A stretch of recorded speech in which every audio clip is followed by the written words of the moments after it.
స్తోత్రం హల్లెలూయా.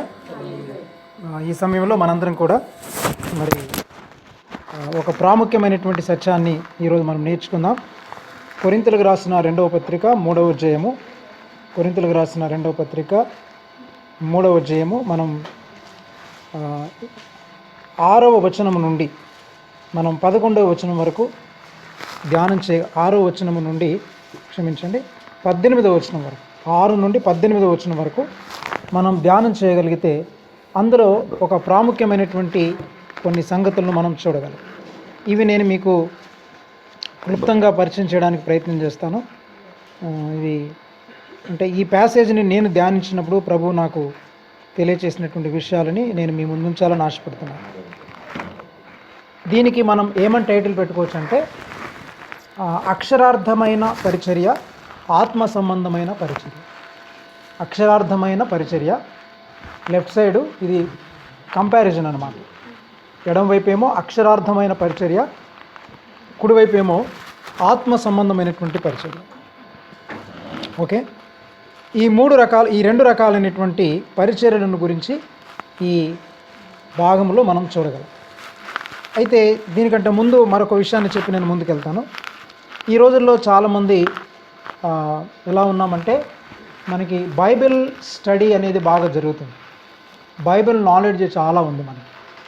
క్రైస్తవుల పరిస్థితి ఎలా ఉందో ఒక చిన్న ఉదాహరణ ద్వారా నేను మీకు జ్ఞాపకం చేస్తాను. ఫర్ ఎగ్జాంపుల్, ఒక వ్యక్తి బాగా లావు ఎక్కాడు అనుకోండి, ఒబేసిటీ అంటే ఓవర్ వెయిట్ అయ్యాడు అనుకోండి. ఓవర్ వెయిట్ ఉన్న వ్యక్తికి మనం ఏమనుకుంటామంటే బాగా లావుగా ఉంటే బలం ఉంటుంది అనుకుంటాం, కానీ వాళ్ళకి ఎక్కువ బలం ఉండదు.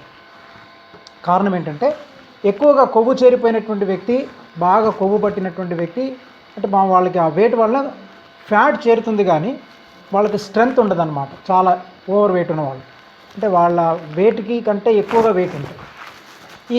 ఈ ఫ్యాట్ అంతా కూడా ఏమవుతుందనంటే ఫ్యాట్ అంతా కరిగిపోవాలంటే, ఫ్యాట్ అంటే ఈ కొవ్వు కండరాలుగా మారాలనుకోండి, ఈ కొవ్వు అంతా కండరాలుగా మారి చాలా స్ట్రాంగ్ బాడీగా తయారవ్వాలంటే ఎక్కడికి వెళ్ళాలి? మనం జిమ్కి వెళ్ళాలి, అంతే కదా. జిమ్కి వెళ్ళాలన్నమాట. జిమ్కి వెళ్తే ఆ జిమ్ వాడు ఏం చేస్తాడంటే మనకు ఉన్నటువంటి ఆ ఫ్యాట్ అంతా కరిగి కండరాలుగా మారడానికి మంచి ఎక్సర్సైజెస్ మనతో చేయిస్తాం. జిమ్లో ఉన్న ఇన్ఛార్జ్ ఏం చేస్తాడంటే మనకి మంచి మంచి ఎక్సర్సైజ్ చెప్తారు. అంటే మీ కొవ్వంతా కరిగిపోయి మీకు మంచి బాడీ రావాలి, మంచి ఫిజిక్ రావాలంటే మీరు ఇలాంటి ఎక్సర్సైజ్ చేయాలని అంటారు. అప్పుడు ఈ కొవ్వంతా కరిగిపోయి మంచి కండరాలు రావాలంటే మనం ఏం చేయాలి? మంచి ఎక్సర్సైజ్ చేయాలి. ఒకవేళ కనుక మనం ఎక్సర్సైజ్ చేయకుండా మరి మన కొవ్వు కండరాలుగా మార్చబడాలంటే అది జరగని పని. అంటే మనకంతా కూడా ఫ్యాట్ ఉంటుంది, లావెక్కిపోతాం. అంటే చాలా లావెక్కుతాం కానీ ఏముండదు, మనకి స్ట్రెంగ్త్ ఉండదు, కండరాలు ఉండదు కదండి. కండలు తిరిగినటువంటి వ్యక్తుల్లాగా మనం ఉండం మనం. అందుకే కొంతమంది పైల్ వంటలను చూడండి, పెద్ద పెద్ద బాక్సర్స్కి ఎలా ఉంటాయంటే వాళ్ళ కండలన్నీ ఇలా తిరిగి చాలా స్ట్రాంగ్గా ఉంటాయి. అది కొవ్వు కాదు, అది స్ట్రెంగ్త్ అన్నమాట. అయితే ఈ రోజుల్లో ఏం జరుగుతుందనంటే మనం బైబిల్ని బాగా చదువుతున్నాం. అంటే ఈ ఫ్యాట్, కొవ్వు అనేటువంటిది ఏంటంటే బైబిల్ నాలెడ్జ్ అనమాట. మనకి బైబిల్ నాలెడ్జ్ చాలా ఎక్కువగా ఉంది. Lot of Bible knowledge. పాత నిబంధన, క్రొత్త నిబంధన, బుధవారము ప్రార్థన, శనివారము, శుక్రవారము టీవీలో వాక్యాలు వింటాం. ఈ విధంగా చాలా చోట్ల మనం దేవుని వాక్యాన్ని విని చాలా వాక్యం నేర్చుకుంటున్నాం. కానీ మనకేం లేదంటే ఏదైనా చిన్న శోధన వచ్చినప్పుడు, కష్టం వచ్చినప్పుడు మనం ఏమవుతున్నాం? బలహీనం అవుతున్నాం కదా. స్ట్రాంగ్గా ఉన్న వ్యక్తి ఎన్ని మెట్లైనా ఎక్కగలడు. లావుగా ఉండేటువంటి వ్యక్తి ఒక 4 మెట్లు ఎక్కేసరికి ఆయాసం వచ్చేస్తుంది. అలాగనే మనకి బైబిల్ నాలెడ్జ్ ఎక్కువగా ఉంది, కానీ బైబిల్ నాలెడ్జ్తోనే మనం సంతృప్తి పడిపోతున్నాం. కానీ ఆ బైబిల్ నాలెడ్జ్ మనకు స్ట్రెంగ్త్గా మారాలన్నమాట. ఈ బైబిల్ నాలెడ్జ్గా ఉంటే మనకు స్ట్రెంగ్త్ ఉండదు. ఈ బైబిల్ నాలెడ్జ్ మనకు స్ట్రెంగ్త్గా మారిపోవాలి. మరి స్ట్రెంగ్త్గా మారాలంటే ఏం చేయాలి? మనం ఎక్సర్సైజ్ చేయాలి. ఏం ఎక్సర్సైజ్ చేయాలి? Spiritual exercise. ఈ ఎక్సర్సైజ్ అంటే ఏంటంటే మనము అనేకమైన శ్రమల గుండా, అనేకమైనటువంటి శోధనల గుండా, అనేకమైనటువంటి కష్టాల గుండా కొన్ని జీవితంలో పాఠాలు మనం నేర్చుకోవాలి. ఆ ఎక్సర్సైజ్ అనేటువంటిది మనకు ఉండాలి. కాబట్టి భౌతికంగా ఆలోచిస్తే ఆ కొవ్వు పట్టినటువంటి వ్యక్తి కండరాలు పెంచుకోవాలంటే ఎక్సర్సైజ్ ఎలా కావాలో, ఆత్మ సంబంధమైనటువంటి జీవితంలో మనకున్నటువంటి బైబిల్ జ్ఞానం, దైవ జ్ఞానం అంతా కలిసి అది మనకు బలాన్ని చేకూర్చాలంటే ఆత్మ సంబంధంగా కొంత కష్టపడాలి, మనం చెమటోడ్చాలి. ఇప్పుడు చాలా లావుగా ఉన్నటువంటి వ్యక్తి నాకు చెమట పట్టకుండా కొవ్వు కరగాలంటే అవదు. ఈ రోజుల్లో ఈ టీవీలో ఇస్తున్నారు, బెల్ట్ పెట్టుకుంటే కొవ్వు కరిగిపోతారు, అంతా డూపర్. అర్థమైందండి? అది ఉత్తగానే అంటే చెమట కరిగించకుండా ఊరికనే మనం స్ట్రెంత్ రావాలంటే రాదు. ఒకళ్ళు కరిగితే కరగొచ్చేమో కానీ బలం మాత్రము పొందుకోలేరు వాళ్ళు. కానీ మనకున్నదంతా కూడా డైజెస్ట్ అవ్వాలన్నమాట. అలాగనే దేవుని యొక్క వాక్యం అంతా కూడా డైజెస్ట్ అయ్యి మనం చాలా బలవంతమైన బలము కలిగినటువంటి వ్యక్తులుగా మనం ఉండాలి అంటే మనం కొన్ని శ్రమల గుండా మనం వెళ్ళాలి. అయితే ఈ రోజుల్లో నేను గమనించేది అంటే చాలామంది జిమ్కి వెళ్తున్నారు. జిమ్కి వెళ్ళినటువంటి వ్యక్తి, కొంతమంది బాగా లావుగున్న వ్యక్తి రోజు జిమ్కి వెళ్తున్నాడు, నెల రోజులు జిమ్కి వెళ్ళాడు, కానీ ఆ కొవ్వు కొంచెం కూడా కరగలేదు. ఆడనొచ్చి ఏమంటే ఏంటండి, నేను పొద్దున వెళ్తున్నానండి, సాయంత్రం వెళ్తున్నాను, మధ్యాహ్నం వెళ్తున్నాను, రోజుకి 3 సార్లు వెళ్తున్నాను సార్ జిమ్కి, అయినా కానీ నా కొవ్వు కరగట్లేదండి అని అంటే ఎందుకు కరగట్లేదు చెప్పగలరా? ఎందుకు కరగట్లేదు? 3 సార్లు వెళ్ళినా కొవ్వు కరగట్లేదు అనుకోండి. ఎక్సర్సైజ్ చేయట్లేదు వాడు, వెళ్ళి రావడం వల్ల లాభం ఏంటి కదండి? వెళ్తున్నాడు జిమ్కి కానీ ఏది కరిగించుకోవట్లేదు, ఎక్సర్సైజ్ చేయట్లేదు. అక్కడికి వెళ్ళి మరి కష్టపడాలి కదా, చెమట ఓర్చాలి, చెమట పడట్లేదు కాబట్టి వాడికి కొవ్వు కరగదు. అలాగనే మనం కూడా, మన క్రైస్తవులు కూడా చాలామంది ఎలా ఉన్నారంటే ఆదివారం వెళ్తున్నారు, బుధవారం వెళ్తున్నారు, శుక్రవారం వెళ్తున్నారు, నాలెడ్జ్ సంపాదించుకుంటున్నారు, కానీ అక్కడ ఉన్నటువంటి జిమ్ మాస్టర్ చెప్పినట్లు, పాస్టర్ గారు లేదా దేవుని సేవకులు మనకు బోధించినట్లు ఆ వాక్యానికి మనం లోబడలేకపోతున్నాం. కాబట్టి మనకేం రావట్లేదు, స్ట్రెంగ్త్ రావట్లేదు, బలం రావట్లేదు. కాబట్టి నేను చెప్పేది ఏంటంటే మనం నేర్చుకున్న వాక్యము, ఈ బైబిల్ నాలెడ్జ్ అంతా కూడా ఇది ఇన్ఫర్మేటివ్ నాలెడ్జ్. ఇది ఏమవ్వాలంటే మనకి ఎక్స్పీరియన్షియల్ నాలెడ్జ్గా మారాలి. అంటే మన స్వానుభూతిలోనికి ఇది మనం మార్చుకోవాలి, మన అనుభవంలోనికి ఇది రావాలి. మనం ఎప్పుడైతే మన అనుభవంలోనికి వస్తుందో అప్పుడే మనం క్రీస్తు కొరకు బలంగా నిలబడగలం, క్రీస్తు కొరకు చాలా స్ట్రాంగ్గా నిలబడగలం. అందుకని ఇప్పుడు ఈ రోజున చాలామంది ఏదైనా శోధన వచ్చినప్పుడు, శ్రమ వచ్చినప్పుడు వెంటనే ప్రార్థన చేయమంటారు. అది ఎప్పుడు అడగండి. ఎందుకొరకనంటే ఇప్పుడు నాకు కొవ్వు పట్టింది అనుకోండి, మాస్టర్ గారి దగ్గర ఎక్సర్సైజ్ చేస్తే నీకు కరుగుతుంది, కానీ ఎక్సర్సైజ్ చేయకుండానే ఏదో విధంగా కొవ్వు తగ్గించండి అంటే దానికి వేరు పద్ధతులు ఉన్నాయి, అవి దొడ్డుదారులు అనమాట. కానీ మనం ఏం చేస్తామంటే శోధనలు, ఈ కష్టాల ద్వారా దేవుడు ఏం చేస్తాడు, మనలను తన సారూప్యతలోనికి, తన బలమును, తన శక్తిని మనకు అనుగ్రహిస్తాడు. అందుకని నేను శ్రమ నుండి ఉండుట నాకు మేలాయి. మనం శ్రమలు పడకుండా వెంటనే వాటి నుంచి మనం బయటపడడానికి ప్రయత్నిస్తుంటాం, కానీ ఆ శ్రమల ద్వారా పాఠాలు నేర్చుకొని బలాన్ని పొందుకోవడానికి మనం ప్రయత్నము చేయము. అందుకని యేసు ప్రభు శిష్యులు చూడండి, వాళ్ళు చాలాసార్లు ఆ పడవలో ప్రయాణం చేస్తున్నప్పుడు వాళ్ళు పడవెక్కినప్పుడల్లా ఒక తుఫాను వచ్చేది కదా. ఆ తుఫాను వచ్చినప్పుడు వీళ్ళు భయపడిపోయేవాళ్ళు. ఎందుకు యేసు ప్రభు చాలాసార్లు తుఫాను పంపించాడు? కారణం ఏంటంటే వాళ్ళ విశ్వాసాన్ని స్థిరపరచడానికి, వాళ్ళ విశ్వాసమును వృద్ధి పొందించడానికి, వాళ్ళని ఆధ్యాత్మికంగా ఎదిగింప చేయడానికి. మనకు శ్రమలు లేకుండా క్రమం రాదు. చాలామంది శ్రమలు వద్దు కానీ క్రమం రావాలంటారు, శ్రమలు రావద్దు ఆశీర్వాదాలు కావాలనుకుంటారు, అవి కుదరదు. కాబట్టి మరి మనం ఈ సాయంకాల సమయంలో మనము కేవలము బాగా లావుగా ఉన్నామా, మనము బలంగా ఉన్నామా? లావుగా ఉండి మనం మురిసిపోవాల్సిన పని లేదు. నేను చాలా లావుగా ఉన్నానండి, మా అబ్బాయి లావుగా ఉన్నాడు, మా అమ్మాయి లావుగా ఉందని సంతోషపడతారు, కానీ వాళ్ళకు బలం ఉందో లేదో పరీక్షించుకోవాలి. కనుక మనకు కావాల్సింది లావు కాదు, కావాల్సింది బైబిల్ నాలెడ్జ్ కాదు, మనకు కావాల్సింది దేవుని యొక్క శక్తి మనకు కావాలి.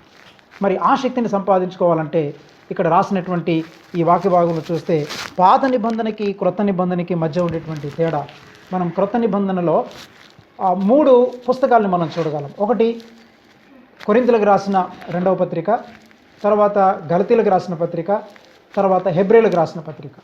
ఈ 3 పత్రికల్లో మనం ఏం చూడగలమంటే క్రొత్త నిబంధనకి పాత నిబంధనకి మధ్య ఉండేటువంటి తారతమ్యాల్ని మనం చూడగలం, వ్యత్యాసాలను చూడగలం. అంటే క్రొత్త నిబంధనలో 3 పుస్తకాలు పాత నిబంధనకి క్రొత్త నిబంధనకి మధ్య ఉండేటువంటి వ్యత్యాసాలను గురించి తెలియజేసేటువంటి పుస్తకాలు. కాబట్టి ఈ 3 పుస్తకాలని కనుక మనం పరిశీలన చేస్తే అందులో ఈ కొరింథీయులకు రాసిన 2వ పత్రిక 3వ అధ్యాయము ఈ 6వ వచనం నుండి మనం చూడగలిగితే అక్షరార్థకమైన పరిచర్య, ఆత్మ సంబంధమైన పరిచర్య, దీని గురించి పౌలు చాలా చక్కగా రాస్తున్నాడు.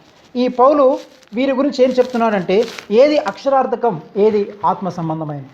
ఇంకా మనం క్రైస్తవులమైన మనందరం కూడా 99.9% మంది క్రైస్తవులు ఇంకా పాత నిబంధన క్రిందనే ఉన్నారు. అందుకని చూడండి 6వ వచనాన్ని మొట్టమొదటిగా మనం చదువుకుందాం. ఆయనే మమ్మును క్రొత్త నిబంధనకు అనగా అక్షరమునకు కాదు కానీ ఆత్మకే పరిచారమగుటకై మాకు సామర్థ్యము కలిగించి ఉన్నాడు. మమ్మను క్రొత్త నిబంధనకు పాత్రలుగా చేశాడు. క్రొత్త నిబంధనకు పరిచారకులం, మనము పాత నిబంధనకు పరిచారకులము కాదు. ఇందులో మనం నేర్చుకోవాల్సిన గొప్ప పాఠం ఏంటంటే, పాత నిబంధన క్రింద ఉన్నామా, మనం ఇంకా క్రొత్త నిబంధన క్రిందకు వచ్చామా? పాత నిబంధనకి క్రొత్త నిబంధనకు ఉన్నటువంటి తేడాలు చాలా ఉన్నాయి, కానీ అవన్నీ దాదాపు ఒక 30 తేడాలు ఉన్నాయి. ఈ ఒక్క పాయింట్ మీదనే మనం 30 విషయాలు నేర్చుకోగలం. కానీ ఇవన్నీ చెప్పడానికి టైం సరిపోదు మనకి. అయినా కానీ 1-2 విషయాలు మాత్రం నేను చెప్తాను. పాత నిబంధన క్రింద ఉన్నాం, కానీ క్రొత్త నిబంధన క్రింద మనం లేదు. ఇక్కడ మనం చేరిన మా అందరం కూడా మనం ఇంకా పాత నిబంధన క్రింద జీవిస్తున్నాం తెలుసా.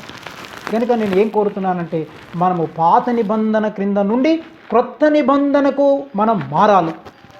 ఇక్కడ ఏమంటున్నాడు, మనలను ప్రభు క్రొత్త నిబంధనకు ఏం చేశాడు, మనల్ని మమ్మును క్రొత్త నిబంధనకు పరిచారకులా చేశాడు, క్రొత్త నిబంధనకు పరిచారకులుగా చేశాడు. మరి క్రొత్త నిబంధనకు పరిచారకులం అంటే మనం ఇంకా పాత నిబంధనలో ఉన్నాం, కానీ క్రొత్త నిబంధనలు ఎలా చెప్పగలం తెలుసా. ఈ రోజుల్లో మనం పాడే పాటలు పాత నిబంధన పాటలు. ఈ రోజుల్లో చాలా సంఘాల్లో చెప్పేటువంటి ప్రసంగాలు పాత నిబంధన ప్రసంగాలే. అవి ఎందుకు నేను రుజువు చేస్తాను. తర్వాత మనము చేసే కార్యక్రమాలు పాత నిబంధన కార్యక్రమాలు. తర్వాత మన యొక్క పద్ధతులన్నీ పాత నిబంధన పద్ధతులే. కారణం ఏంటంటే, ఈ పాత నిబంధన క్రింద ఉన్నాము అని చెప్పడానికి కొన్ని వందల ఎగ్జాంపుల్స్ మనం బైబిల్లో చూడగలం. ఉదాహరణకు ఒక మాట చెప్తాను చూడండి. మనం పాడే పాటలన్నీ పాత నిబంధనలు, మ్యాక్సిమం పాటలు. ఉదాహరణకు ఒక పాట చెప్తాను చూడండి. నీ ధనము నీ ఘనము ప్రభు యేసుదే, నీ దశమా భాగము నీయ వెనుదీతువా వెనుదీతువా. ఈ నీ ధనము నీ ఘనము ప్రభు యేసుది అనేటువంటి పాట ఇది పాత నిబంధన క్రొత్త నిబంధన చెప్పండి. దశంభాగం ఇవ్వమనే మాట ఎక్కడిది? ఇది పాత నిబంధన. క్రొత్త నిబంధనలో ఎక్కడ కూడా మీరు దశంభాగం ఇవ్వండి అనే మాటే లేదు. ఒకవేళ కనుక ఎవరైనా సంఘాల్లో మీరు దశంభాగం ఇవ్వండి అని ఒకవేళ బోధకుడు చెప్పినట్లయితే, ఆ బోధకుడు సంఘాన్ని మోసం చేస్తున్నాడు, అంతే. ఈజ్ ఎ డిసీవర్, అంతేనా? Is a deceiver. దశంభాగాలు మీరు ఎందుకు ఇవ్వట్లేదు అంటున్నాడంటే వీళ్ళకి అర్థం కాలేదు. అందుకని I'm against to this Christianity. ఈ పాత నిబంధన క్రింద ప్రజలను బానిసలుగా చేసి పాత నిబంధనకు కట్టేసి వాళ్ళ దగ్గర నుంచి డబ్బులు గుంజుకొని పేదవాళ్ళు ఇచ్చే డబ్బులతో వీళ్ళు గొప్పలైపోతున్నారు. That is the tragedy of the Christianity today. ఎందుకొరగా తెలుసా, నీ దశంభాగం తేవాలి రూల్స్ పెడుతున్నారు. తర్వాత ఇంకా ఏంటంటే, పాత నిబంధన బోధలు ఏంటంటే, నువ్వు దేవాలయానికి రావాలి, తర్వాత నువ్వు ఖచ్చితంగా బుధవారం ప్రార్థనకు రావాలి, శనివారం రావాలి, ఉపవాసం ఉండాలి, అయ్యగారి ఇంటికి వచ్చినప్పుడు భోజనం పెట్టాలి, చేతుల్లో కానుకలు పెట్టాలి, ఇంటికి పంపించాలి, గృహప్రవేశం అయ్యగారి ద్వారా జరగాలి, అన్నీ కూడా దేవుని సేవకుల ద్వారా జరగాలి, నువ్వు ఒక్కడు ఏం చేయడానికి వీలు లేదు. ఇవి పాత నిబంధన బోధలు. ఎందుకో చెప్పనా, చాలా జాగ్రత్తగా మాటలు వినాలి. ఎందుకనకంటే దీని మీద కూడా ఒక బుక్ రాయబోతున్నాను. ఇప్పటికీ 15 పుస్తకాలు రాశాను. మీలో ఎవరు నన్ను అడగట్లేదు కాబట్టి మీకు ఇవ్వట్లేదు నేను పుస్తకాలు. ఎందుకంటే మీకు ఇంట్రెస్ట్ లేనప్పుడు నేను అడగను, నేను ఇవ్వదలుచుకోవట్లేదు. మీకు నిజంగా ఇంట్రెస్ట్ ఉండి ఇంటికి వచ్చి అడిగితే నేను మీకు ఇస్తాను.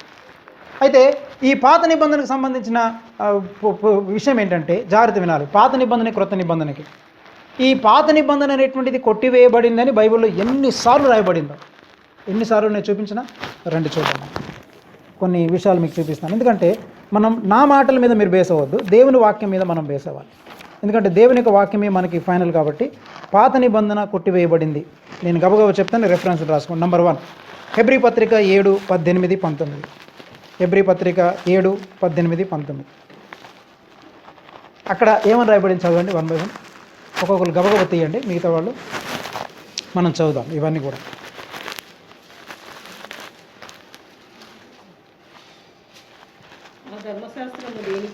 ఆ ధర్మశాస్త్రము దేనికిని సంపూర్ణ సిద్ధి కలుగ చేయలేదు కనుక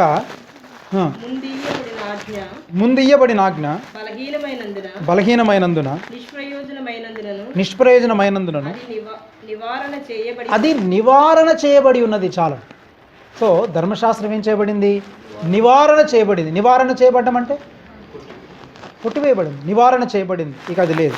నంబర్ 1. నంబర్ 2 హెబ్రీ పత్రిక 10:9. హెబ్రీ పత్రిక 10:9. 1 నివారణ చేయబడింది.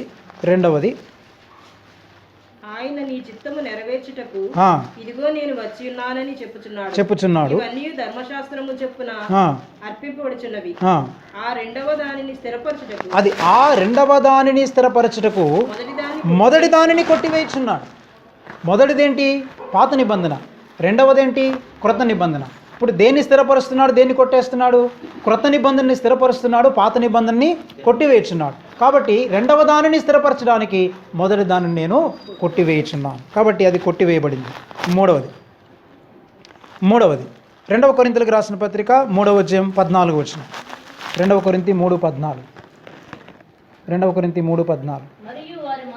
మరియు వారి మనస్సులు కఠినములాయను గనుక నేటి వరకును పాత నిబంధన చదవబడినప్పుడు అది క్రీస్తునందు కొట్టివేయబడినని వారికి తేటపరచబడక చాలమ్మా. ఏమంటాడు ఇక్కడ? అది క్రీస్తునందు కొట్టివేయబడినని వారికి తేటపరచబడట్లేదు. అరే, పాత నిబంధన అది కొట్టివేయబడింది, క్రీస్తు యేసునందు కొట్టివేయబడినదని వారికి తేటపరచబడడం లేదు. తేటపరచబడక ఆ ముసుగే వారి మీద నిల్చున్నది. అంటే ఇప్పుడు ఎక్కడ ఉన్నాం మనం? ముసుగు క్రింద ఉన్నాము. కాబట్టి కొట్టివేయబడింది. 4వది ప్రియులారా, హెబ్రీ పత్రిక 8వ అధ్యాయం 13వ వచనం. హెబ్రీ పత్రిక 8వ అధ్యాయం 13వ వచనం చదవండి. హెబ్రీ పత్రిక 8వ అధ్యాయం 13వ వచనం.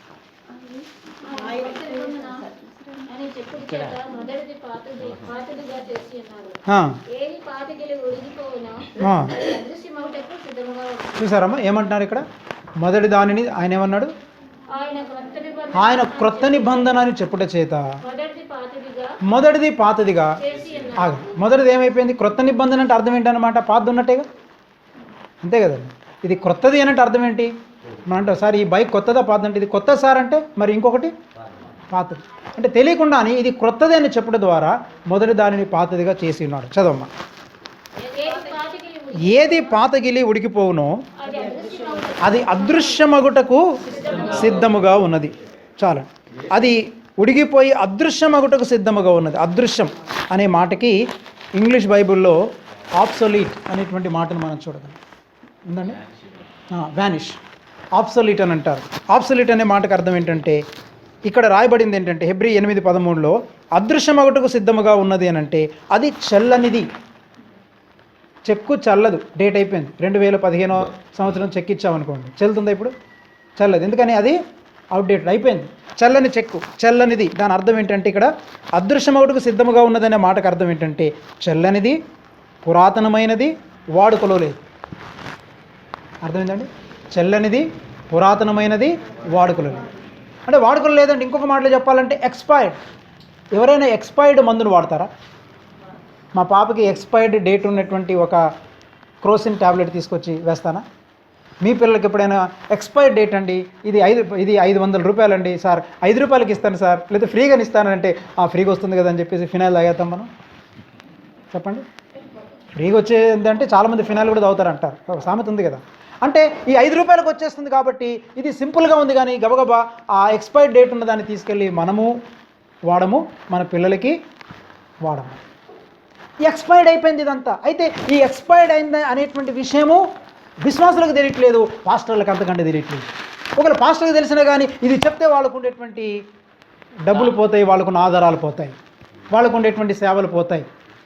మీకు పోయినా పర్వాలేదు ప్రియులారా, అందుకే నేను మీకు చెప్తున్నాను.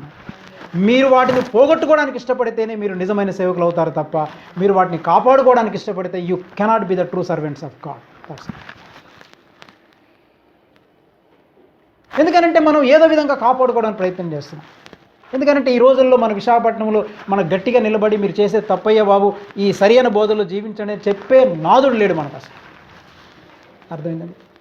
నాదుడు లేడు మనకు, ఎవరు చెప్పట్లేదు. ఎందుకంటే ఎవరికి వాళ్ళ సొంత సామ్రాజ్యాలు కట్టుకొని గొప్పోళ్ళు అయిపోతున్నారు, కానీ ఈ దేవుని యొక్క వాక్య సత్యాన్ని బోధించడం లేదు. ఇది ఎక్స్పైర్డ్ డేట్ని అయిపోయింది, దీని పని వాడుకలో లేదు, వ్యానిష్డ్, ఇట్స్ నో మోర్. ఇక ఇది చల్లని చెక్కు. ఏమండి? చల్లని వాటిని, ఎక్స్పైర్డ్ అయినటువంటి వాటిని మనం వాడుతామా? ఏమండి? ఇది అవుట్డేటెడ్ అనేటువంటిది అంటే వెంటనే ఏం చేస్తామంటే ట్యాబ్లెట్లు అవుట్డేటెడ్ ఉందనుకోండి, వెంటనే తీసుకెళ్ళి ఎక్కడ వేస్తాం మనం? డస్ట్బిన్లో పడేస్తాం. కాబట్టి బైబిల్ ఏం బోధిస్తుందనంటే పాత నిబంధన చల్లనిది, అదృశ్యమైంది. 5వది ఏంటంటే గలతీ పత్రిక 3:25. గలతీ పత్రిక 3:25 చదవండి ఒకసారి. 3:25.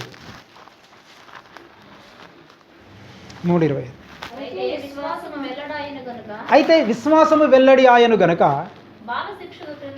బాల శిక్షకుని క్రింద ఉండము.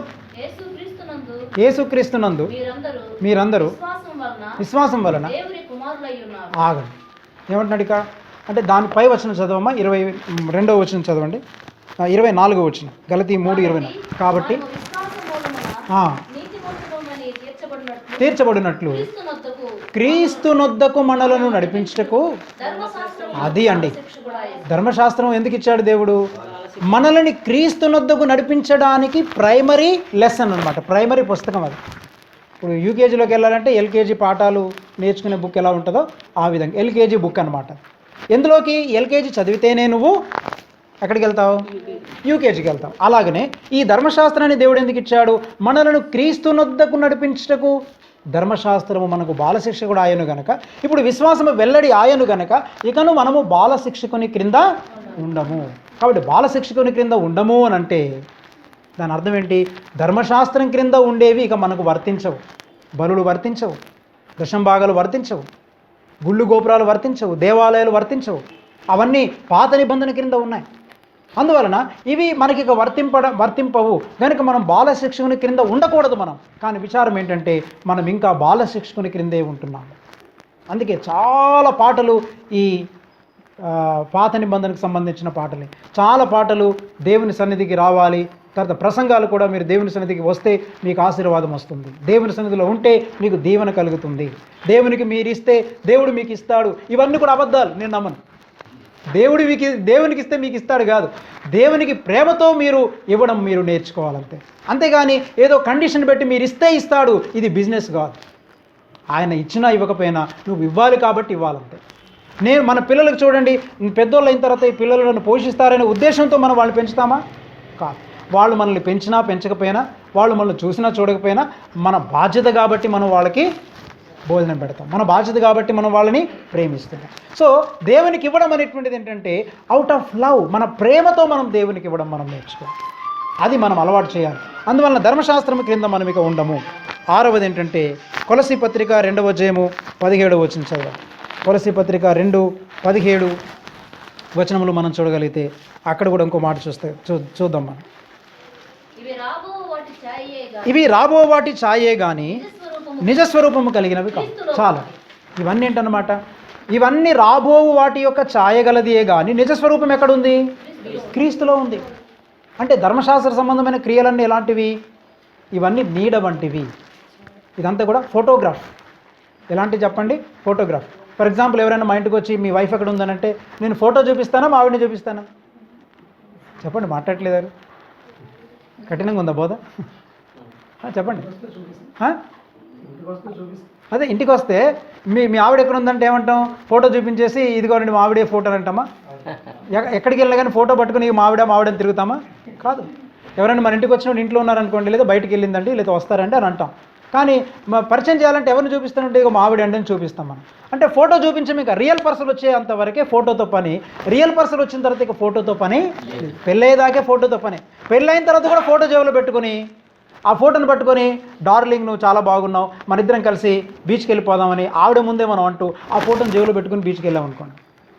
ఆవిడేం చేస్తుంది మన మీద?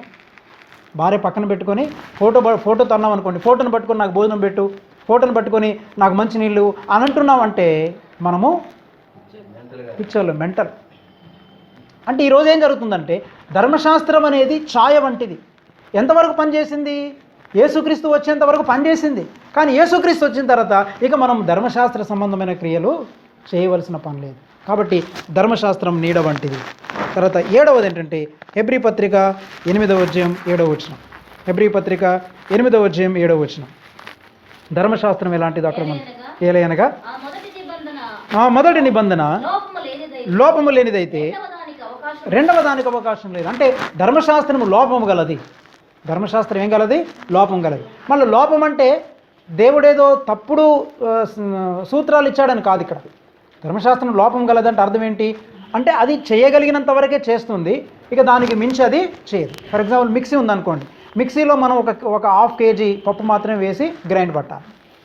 అంతేగాని ఒక 5 కేజీలు నేను మినపప్పు అందులో వేస్తానంటే తిరగదు. అది అనమాట. ఇప్పుడు అర్థమైంది కదా. అంతేదాన్ని మిక్సీలో ప్రాబ్లం ఉందని కాదు, అర్థమైంది. మనం కూడా మిక్సీ ఏంటంటే 5 కేజీలు వేసిన తిరగట్లేదు, దాని కెపాసిటీ 6 కేజీ అంతే. నీకు 5 కేజీలు చేయాలంటే ఏం చేయాలి? ఇప్పుడు వెట్ గ్రైండర్ దగ్గరికి వెళ్ళాలి. కదా, పెద్ద గ్రైండర్ దగ్గరికి వెళ్ళాలి. అలాగనే ఇది ఎంతవరకు పనిచేసిందనంటే, ఇది లోపం కలదనంటే అది కొంతవరకే మనకు సహాయం చేయగలిగింది. కానీ ఈ లోపము కలిగింది కాబట్టి ఇప్పుడు మనము ఆ ధర్మశాస్త్రాన్ని ఉపయోగించుకొని నీతిమంతులుగా తీర్చబడలేము. కాబట్టి ఎక్కడికి వెళ్ళాలి ఇప్పుడు మనం? వెట్ గ్రైండర్ క్రీస్తు దగ్గరికి వెళ్ళాలి. కనుక ధర్మశాస్త్రము లోపం గలది. ఎనిమిదవది మనం రోమపత్రిక 10:3-4 వచనాలు చదువుకుందాం. రోమపత్రిక 10వ అధ్యాయం 3-4 వచనాలు చదవండి. రోమపత్రిక ఏలయనగా వారు దేవుని నీతి నెరగక తమ స్వనీతిని స్థాపింపబూనుకొని దేవుని నీతికి లోబడలేదు. విశ్వసించు ప్రతివానికి నీతి కలుగుటకై ఏమంటాడు చెప్పండి?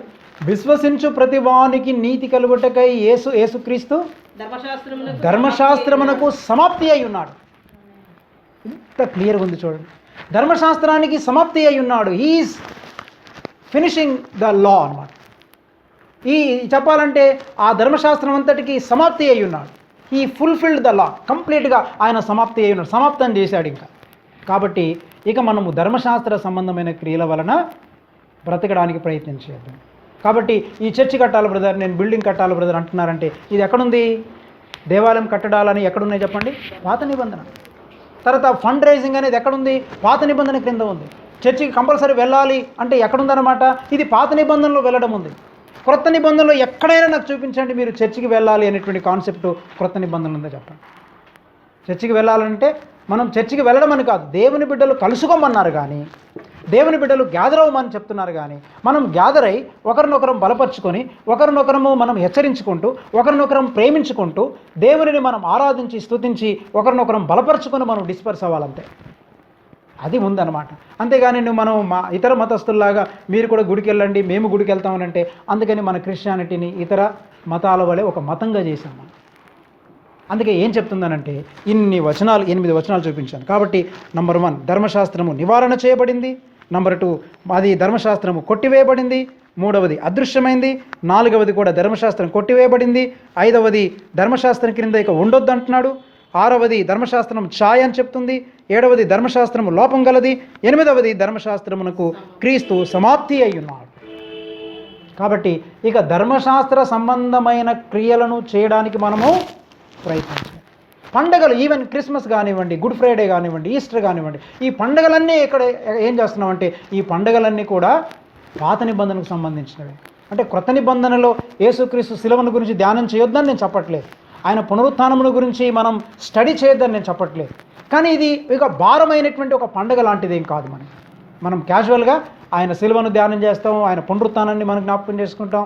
అవసరమైతే యేసుక్రీస్తు ప్రభు పుట్టిన రోజుని మనం జ్ఞాపకం చేసుకుంటాం. కానీ ఒక పండగ వాతావరణం లాగా మనం చేయలేక ఎంజాయ్ చేస్తాం, సెలబ్రేట్ చేస్తాం. అంతేగాని ఇది ఖచ్చితంగా ఇది క్రిస్మస్ చేస్తేనే ఇది మంచిది, లేదా మీరు ఫలాని గుడ్ ఫ్రైడే ఆచరిస్తేనే మంచిది అనేటువంటి నియమం ఇంకేమీ లేదు. అందుకని చాలామంది ఈ ఈ గుడ్ ఫ్రైడేకి ఏం చేస్తున్నారంటే 12 గంటల నుంచి 3 గంటల దాకా, 3 గంటల వరకు యేసుప్రభు సిలువ వేయబడ్డాడు. అన్ని సంఘాల్లో 12 నుంచి 3 గంటల దాకా ప్రార్థన. మనం మా ఫెలోషిప్లో ఏం చేసామంటే ఉదయం 9 నుంచి 10 గంటల వరకు అంతే, 9 to 10:30 వరకు ప్రేయర్ పెట్టాము. 10:30 అంతే, ఒక గంటన్నర ఆ సిలువను గురించినటువంటి ఇంపార్టెన్స్ ఆ 7 మాటలు కూడా చెప్పలేదు. సిలువను గురించిన ప్రాముఖ్యత చెప్పి పంపించాను. అంటే ఈ రోజుల్లో ఏం జరుగుతుందనంటే మనము దానికి అలవాటు పడిపోయామన్నమాట. అందుకే బైబిల్ ఏం మాట్లాడుతుందంటే మనము అక్షరార్థమైనటువంటి పరిచర్యకు పరిచారకులము కాదు. మనం దేనికి పరిచారకులని చెప్పండి? మనము క్రొత్త నిబంధనకు పరిచారకులం.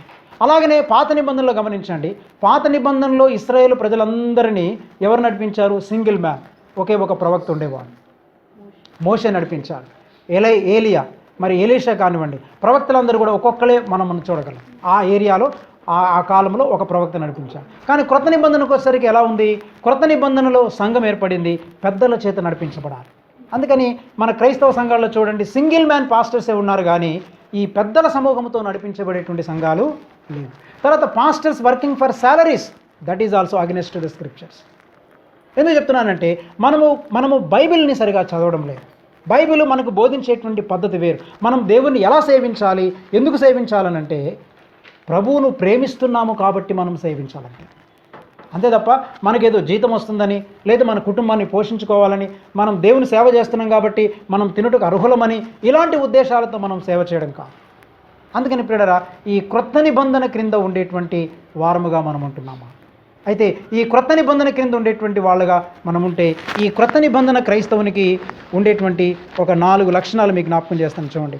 ఈ క్రొత్త నిబంధనకు పరిచారకులమైనటువంటి మనము ఎలాంటి వారము ఉండాలంటే, క్రొత్త నిబంధనకు పరిచారకులమైనటువంటి మనము 4 లక్షణాలు కలిగి మనం జీవిస్తుంటాం. ఒకటి, మనం ఏం చేస్తుంటామంటే, నంబర్ 1, వాడు సంతోషంగా, అంటే ఎల్లప్పుడూ ఏం చేస్తుంటాడంటే ప్రతి దినం ప్రతి క్షణం పాపం మీద జయము కలిగి జీవిస్తాడు. నంబర్ 1, పాపము మీద జయము కలిగి బ్రతుకుతుంటాడు. క్రొత్త నిబంధన క్రైస్తవునుకున్న మొదటి లక్షణం, పాపం మీద జయం కలిగి జీవిస్తాడు. రోమాపత్రిక 6వ అధ్యాయం 14వ వచనం. మనము ధర్మశాస్త్రమునకు లోనైన వారము కాము, మనము కృపకు పాత్రలం గనుక పాపము మీ మీద ప్రభుత్వము చేయదు. అంటే ఈ క్రొత్త నిబంధన క్రింద జీవించేటువంటి వాళ్ళు ఆచారాలు కాదు ఆచరించేది, గుడికి వెళ్ళడం కాదు, ఫ్యాట్ పెంచుకోవడం కాదు, అయితే ఆచార సంబంధంగా బుధవారం శనివారం వెళ్ళడము, దశంభాగాలు ఇవ్వడము, కానుకలు ఇవ్వడము, ఉపవాసాలు ఉండడము, ఈ ఆచార సంబంధమైన భక్తి కాదు. ఈ క్రొత్త నిబంధన క్రింద జీవించేటువంటి వాడు పాపము మీద జయము కలిగి జీవిస్తాడు, కోపం మీద జయం కలిగి జీవిస్తాడు, అసూయ మీద జయం ఉంటుంది, ఏమండి మరి చెడ్డ తలంపుల మీద జయం ఉంటుంది, మోహపు చూపుల మీద జయం ఉంటుంది, ధనాపేక్ష మీద జయం ఉంటుంది. అనగా తన జీవితంలో జయము కలిగి పాపము మీద జయము కలిగి వాడు జీవిస్తుంటాడు. మరి ఈ దినమున అలాంటి జయ జీవితాన్ని ఎంతమంది జీవించగలుగుతున్నారు? అది క్రొత్త నిబంధన క్రైస్తవం. కానీ ఇదంతా పోయి ఏమైపోయిందంటే, మాస్టర్లు చాలామంది మీరు మందిరానికి వస్తే చాలు, మందిరానికి రెగ్యులర్గా వస్తున్నారు అనుకోండి, చాలా హ్యాపీగా ఫీల్ అయిపోతారు. ఒక్క వారం కూడా మిస్ అవ్వకుండా ప్రతి ఆదివారం చర్చికొచ్చి ప్రతి ఆదివారం చక్కగా వాళ్ళు గుళ్ళో కూర్చొని పాటలు పాడి చందాలు వేస్తే వీళ్ళు చాలా మంచి బిలీవర్స్ అండి, చాలా మంచి విశ్వాసం. కానీ దేవుని దృష్టిలో అది లేదు. దేవుడు ఏమంటున్నాడంటే, నీవు క్రొత్త నిబంధన క్రైస్తవుడు అయితే, క్రొత్త నిబంధనకు పరిచారకుడు అయితే, నీవు పాపమును జయించే వ్యక్తిగా ఉండాలి. ఎంతమంది ఈ రోజుల్లో పాపమును జయించగలుగుతున్నారు? చూడండి, చాలామంది పుల్పిట్ మీద మంచి ప్రసంగాలు చేస్తారు, ఇంటికి వచ్చి భార్యను మాత్రం నానా మాటలు పెడతారు. పులిపిడి మీద కొంతమంది పాస్టములు మంచి పాటలు పాడుతుంటారు, ఆరాధనలు చేస్తారు, ఇంటికి వచ్చిన తర్వాత రాక్షసుల్లాగా బ్రతుకుతుంటారు. What is this? Is it the new testament new covenant believer? Is it the new testament or new covenant teaching? క్రొత్త నిబంధన క్రింద ఉన్నటువంటి క్రైస్తవులము కాదు. ఆదివారం నాడు చక్కటి ఆరాధనలు జరుగుతుంటాయి, సోమవారం నుంచి శనివారం వరకు మన జీవితం చాలా దౌర్భాగ్యమైన జీవితం. ఈ క్రొత్త నిబంధన క్రింద ఉండేటువంటి వాళ్ళు పాపము మీద జయమును పొందుకుంటూ ఉండాలి. పాపాన్ని వీఆర్ కంట్రోలింగ్ ద సిన్ అన్నమాట. We are controlling the sin. ఈ పాపమును కంట్రోల్ చేయగలిగేటువంటి శక్తిని మనం సంపాదించుకుంటాం. రెండవ లక్షణం ఏంటంటే, క్రొత్త నిబంధన క్రింద జీవించేటువంటి వ్యక్తికి ఉన్న రెండవ లక్షణం ప్రియులారా, రెండవ లక్షణం ఏంటంటే ఎగ్జూబరేటింగ్ విత్ జాయ్. అంటే వాళ్ళు ఆనందముతో గెంతులేస్తారు. అపొస్తలుల కార్యముల గ్రంథం 16:25, అలాగే ఫిలిప్పీ పత్రిక 4:4 మనం చూడగలం. పౌలు ఏమంటున్నాడంటే, ఫిలిప్పీ సంఘానికి ఈ పత్రికను రాస్తూ అంటున్నాడు, ఫిలిప్పీ సంఘం గురించి అంటున్నాడు, ఆనందించుడి, మరలా చెప్పుదును ఆనందించు, ప్రభువునందు ఆనందించుడి, ఎల్లప్పుడూ ఆనందించుడి. ఈ మాటలు ఎప్పుడు చెప్తున్నాడు చెప్పండి? సోఫా చైర్లో కూర్చొని, ఏసీ రూమ్లో కూర్చొని చక్కగా ఏదో మురి మిక్చర్ తింటూ, లేదా బఠానీలు తింటూ, ఏమంటే శనక్కాయలు తింటూ రాసినటువంటి మాటలు కాదు. పౌలు ఏమంటున్నాడు, బండ బొరియలలో కాళ్ళు చేతులు బిగించబడి, భయంకరమైనటువంటి చీకటి స్థలములో బంధించబడి, ఆ చెమటతో ఉక్కిపోయి, మరి ఈ భయంకరమైనటువంటి చీకటి గదిలో ఉండి, ఎలకలు, బొద్దింకలు, పురుగులు, పాములు, తేళ్ళు ఎన్నున్నాయో మనకు తెలియదు, అంత భయంకరమైనటువంటి ఆ జైల్లో ఉండి పౌలు అంటున్నాడు, ఆనందించుడి, మరలా చెప్పుదును. క్రొత్త నిబంధన క్రింద ఉన్న క్రైస్తవుడు ఎల్లప్పుడూ ఆనందంగా ఉంటాడు. ఈ రోజుల్లో ఎంతమంది క్రైస్తవులు ఆనందంగా ఉంటున్నారు? చర్చికి వచ్చినప్పుడు ఆనందంగా ఉంటారు, పాటలు పాడినప్పుడు ఆనందంగా ఉంటారు, ఉద్యోగం వస్తే ఆనందిస్తారు కదండి, మరి వాళ్ళకి ఏదైనా ప్రమోషన్ వస్తే ఆనందిస్తారు, వాళ్ళకి ఆరోగ్యం ఉంటే ఆనందిస్తారు. ఆరోగ్యం పోతే ఆనందిస్తున్నావా?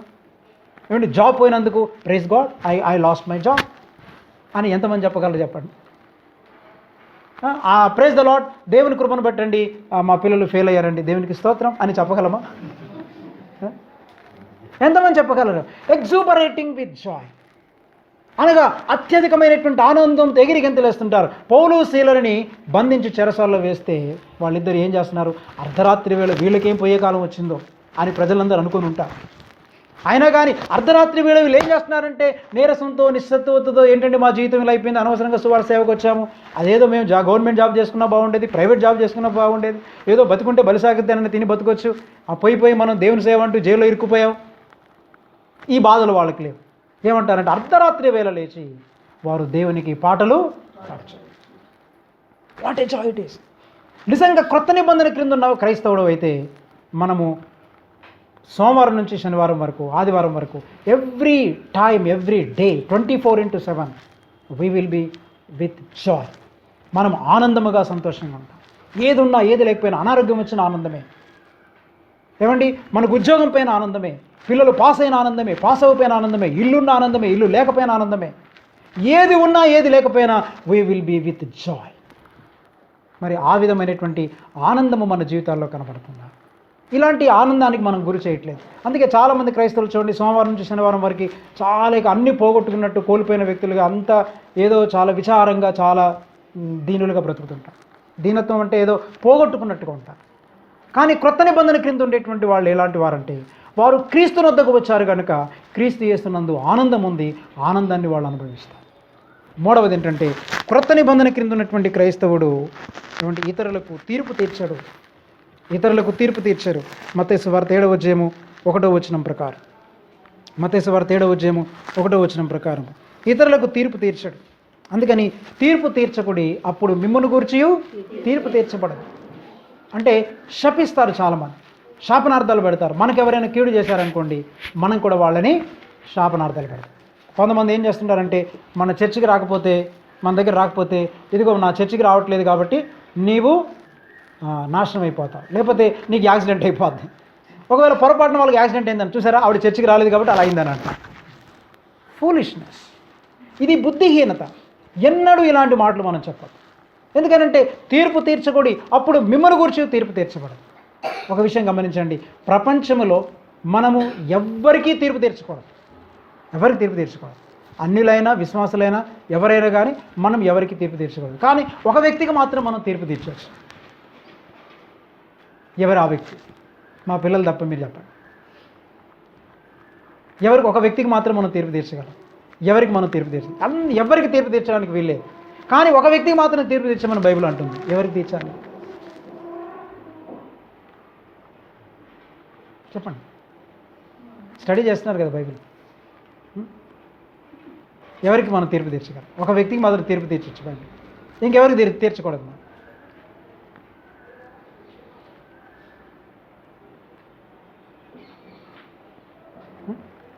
చెప్పండి, తెలీదా?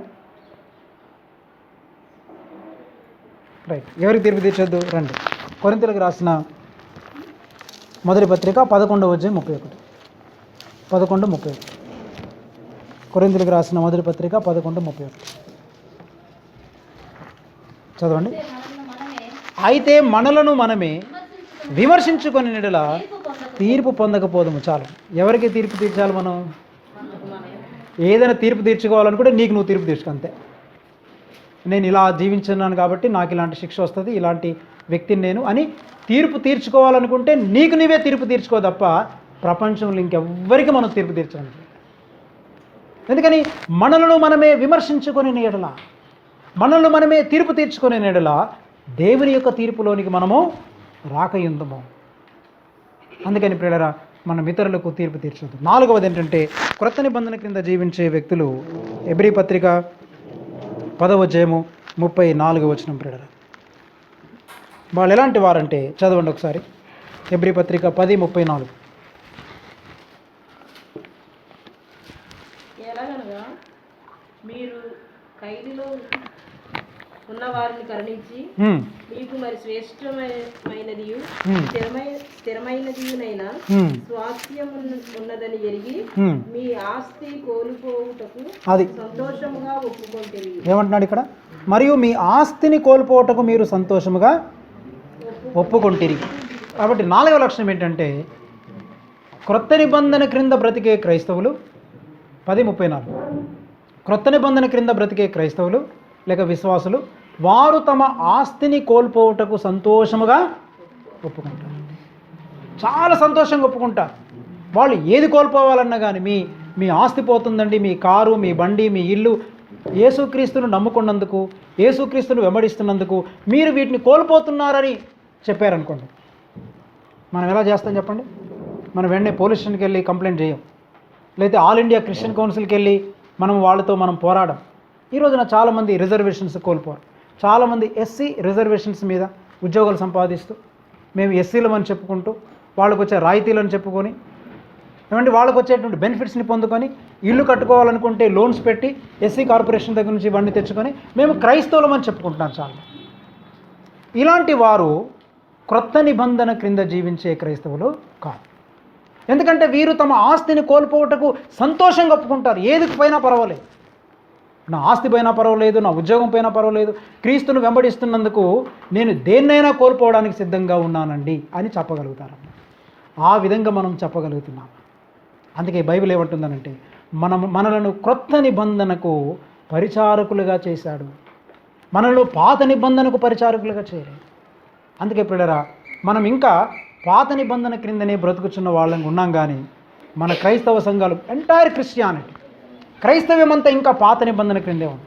మన పాటలు పాత నిబంధనే, మన ప్రార్థనలు కూడా పాత నిబంధన ప్రార్థనలే, ఏమండి మన పండుగలు పాత నిబంధన పండుగలే, మన గుళ్ళు గోపురాలు మన కార్యక్రమాలు కూడా అన్నీ పాత నిబంధన కార్యక్రమాలు. కనుక మనం పాత నిబంధన క్రింద నుంచి మనం క్రొత్త నిబంధన క్రిందికి మనం రావాలి. ఎందుకొరకనంటే పాత నిబంధన కాలంలో గమనించండి, ఇంకొకటి ఏంటంటే, 5వ లక్షణం ఏంటంటే, క్రొత్త నిబంధన క్రింద జీవించేటువంటి వ్యక్తి, ఏమండి క్రొత్త నిబంధన క్రింద జీవించేటువంటి వ్యక్తి మరి నిరాశ నిస్పృహలతో బ్రతకడు. నిరాశ నిస్పృహలతో బ్రతకడు. ఎందుకనంటే పాత నిబంధనలు మీరు గమనించండి, పాత నిబంధనలో ఏలియా ఆ కర్మెలు పర్వతం మీద అగ్నిని దింపాడు. కానీ యెజబెలు స్త్రీ బెదిరించినప్పుడు ఏలియా ఏమయ్యాడు? భయపడ్డాడు కదా, డిస్కరేజ్ అయిపోయాడు. మోషేకి ఏమొచ్చింది? కోపం వచ్చింది. ఆ రాతి పలకల్ని పగలగొట్టేశాడు, దేవుని రాతి పలకలు పగలగొట్టాడు. మరి అబ్రహాం ఏం చేశాడు? అంత విశ్వాస వీరుడు అయినప్పటికీ నా చెల్లెలని, భార్య గురించి, సహోదరని అబద్ధమాడాడు. పాత నిబంధనలో ఉండేటువంటి వ్యక్తులు ఏంటంటే వాళ్ళు అనేకమైనటువంటి బలహీనతలతో బ్రతికారు, డిస్కరేజ్మెంట్ జరిగింది. కానీ క్రొత్త నిబంధన క్రింద ఉన్నటువంటి వాళ్ళు ఎలాంటి వారం అంటే మనకు ఆ డిస్కరేజ్మెంట్ లేదు, మనము ఆ కోపాన్ని జయించాలి, మనము నిరాశ నిస్పృహలతో బ్రతకం. మనకి ఏది లేకపోయినా అన్నీ ఉన్నట్లుగానే మనం జీవిస్తుంటాం. కారణం ఏంటో చెప్పగలరా? చెప్పండి. మనము ఆ ఏలియా లాగా మనం ఏలియా కంటే బాగా జీవించగలం, క్రొత్త నిబంధన మోషే కంటే బాగా జీవించగలం, మనం అబ్రహాం కంటే మనం బాగా జీవించగలం, అబ్రహాం జీవించిన దానికంటే మనం బాగా జీవించగలం, ఈవెన్ బాప్తిసం ఇచ్చే యోహాను కంటే మనం బాగా జీవించగలం, వాళ్ళకంటే మనం బాగా జీవించగలం. కారణం ఏంటి? ఇది చెప్తే ముగించేస్తాను, ఇది చెప్పకపోతే ఇంకో గంట సేపు చెప్తాను. చెప్పండి. అంటే యేసులో ఉంటే ఇంకా మనకి ఏ అవసరం లేదు. యేసుక్రీస్తులు అంటే ఇంకేం అవసరం లేదు. వెరీ గుడ్, నంబర్ 1 అదొకటి. ఇంకా ఒక్కటి రావాలి, కరెక్టే. నిరీక్షణ ఉంది. ఇంకా చాలా పెద్ద డిఫరెన్స్. నంబర్ 1 యేసుక్రీస్తులు అంటే అది అక్కర్లేదు, అందరితో అయిపోయింది. కానీ ఇంకొక మాట చిన్నది యాడ్ చేస్తే బాగుంటుంది. క్రీస్తు మన హృదయాలు జీవిస్తాం, అది అయ్యగారు చెప్పేశారు. అయిపోయింది. 2 ఒకటి. ఇంకా అంటే విశ్వాసం వాళ్ళకి మనకు లేనిది ఏంటంటే, జాగ్రత్త, పాత నిబంధన క్రింద ఉన్నటువంటి భక్తులకు పరిశుద్ధాత్ముడు హృదయంలో లేడు. మనకు క్రొత్త నిబంధనలు ఎవరున్నారు? పరిశుద్ధాత్ముడు ఉన్నాడు. పరిశుద్ధాత్మ లేని వాళ్ళే అంత బాగా జీవించగలిగితే పరిశుద్ధాత్మను కలిగిన మనం ఇంకెక్కువగా జీవించాలి. అందుకే యేసుప్రభువు అన్నాడు కదా, స్త్రీలు కనిన వారిలో యోహాను వంటి వాడు ఇంతవరకు పుట్టలేడు, కానీ పరలోక రాజ్యములో అతని కంటే అల్పుడైనటువంటి వాడు గొప్పవాడు ఎంచబడతాడు. అంటే బాసమిచ్చే యోహాను కంటే గొప్పవాళ్ళం అవ్వగలం. ఎందుకని అవ్వగలం మనం అంటే, మనకు క్రొత్త నిబంధనలు ఇచ్చిన ఆప్షన్ ఏంటంటే పరిశుద్ధాత్ముడు హృదయంలో. ఈ రోజున పరిశుద్ధాత్ముడు హృదయంలో ఉంటే పరిశుద్ధాత్ముని చేత నడిపించబడడానికి బదులు పాస్టర్లు ఏం చేస్తున్నారు, వాళ్ళు వీళ్ళని కంట్రోల్ చేసి మీరు ఇలా నడవాలి, అలా చేయాలి, ఇలా చేయాలని వాళ్ళని నంబర్ ఆఫ్ రూల్స్ రెగ్యులేషన్స్ పెట్టేసి వాళ్ళని ముప్పు తిప్పలు పెట్టేస్తారు.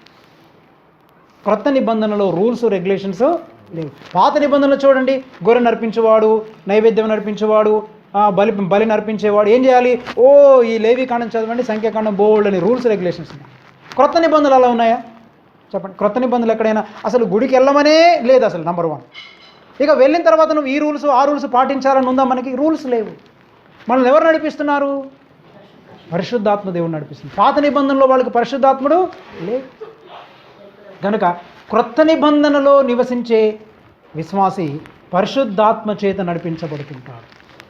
కాబట్టి మరి నేటి పెద్దలను లేదా సేవకులు అనబడేటువంటి వారిని దేవుడు ఎందుకు ఇచ్చాడంటే వారు కేవలము వారిని గైడ్ చేయడం మాత్రమే తప్ప వాళ్ళకి రూల్స్ రెగ్యులేషన్స్ పెట్టేసి మన చెప్పు చేతుల్లో ఉంచుకోవడానికి ప్రయత్నము చేయడు.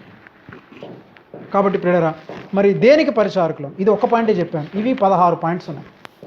అంటే క్రొత్త నిబంధనకి పాత నిబంధనకి మధ్య ఉన్నటువంటి తేడా.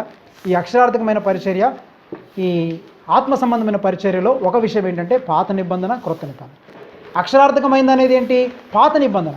ఇదంతా కూడా అక్షరార్థకంగా ఉండేది. క్రొత్త నిబంధన అంటే ఏంటి? ఇది ఆత్మ సంబంధమైనటువంటిది. కాబట్టి కేవలం అక్షరాన్ని బట్టే నడుస్తుంటే మనం పాత నిబంధన క్రింద ఉన్నవాళ్ళం, కానీ ఆత్మానుసారముగా నడుస్తుంటే మనము క్రొత్త నిబంధన కింద ఉన్నాం. కాబట్టి మనం పాత నిబంధన క్రింద ఉన్న యూదులమా లేక క్రొత్త నిబంధన క్రింద ఉన్న క్రైస్తవులమా? మనం ఎలాంటి వారము పరీక్షించి మనం ప్రభు సన్నిధిలో ప్రార్థన చేసుకుందాం. మరి మిగతా విషయాలని ప్రభు చిత్తమైతే వచ్చే నెలలో మనం జ్ఞాపకం చేసుకుందాం. మనమందరం కూడా చిన్న ప్రార్థన చేసుకుందాం. ప్రభు మనకిచ్చినటువంటి ఈ యొక్క అవకాశాన్ని సద్వినియోగపరచుకుంటూ, ప్రియమైనటువంటి దేవుని బిడ్డలారా, ఒక్క నిమిషం మనం ప్రార్థన చేసుకుందాం.